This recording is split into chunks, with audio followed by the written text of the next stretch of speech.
போதும். உங்களால நைட்டு முழுதும் தூங்காம இருந்து விரதம் இருக்கணும். தூங்க அதாவது அப்படி சப்போஸ் தூக்கம் வருது, முடியல, ரொம்ப முடியாதவங்க அப்படின்னா அப்படின்னா நைட்டு வந்து ப நைட்டு ஒரு 11:30லேருந்து 1 மணி வரைக்கும் இருக்க நேரத்தில வந்து நீங்க நேரா உட்காந்து வழிபாடு பண்ணிட்டு, அப்பா சிவன நினைச்சு வழிபாடு பண்ணிட்டு, நேரா நிமிர்ந்து உட்காந்து தியானம் பண்ணாலே போதும். அந்த நேரம் வந்து மிகவும் சிறப்புக்குரிய நேரம். ரொம்ப முக்கியமான நாள் அன்னைக்கு மிஸ் பண்ணாதீங்க. அப்புறம் மறுநாள் வந்து விரதம் இருக்கிறவங்க, மறுநாள் வந்து நீங்க வந்து விரதத்த காலையில நம்ம தீபம் ஏத்தி அ வெ விரதத்த முடிச்சுக்குங்க. முடிச்சுட்டு நீங்க சாப்பிட ஆரம்பிச்சிடலாம். ஆனா மறுநாள் காலையிலேருந்து நீங்க தூங்கக்கூடாது.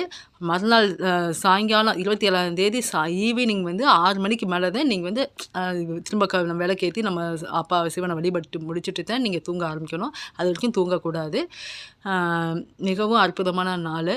அந்த நாள மிஸ் பண்ணாதீங்க. மகா சிவராத்திரிங்கிறது அப்பா சிவனுக்குரிய நாளு. நம்ம எதிர்பார்த்து கொண்ட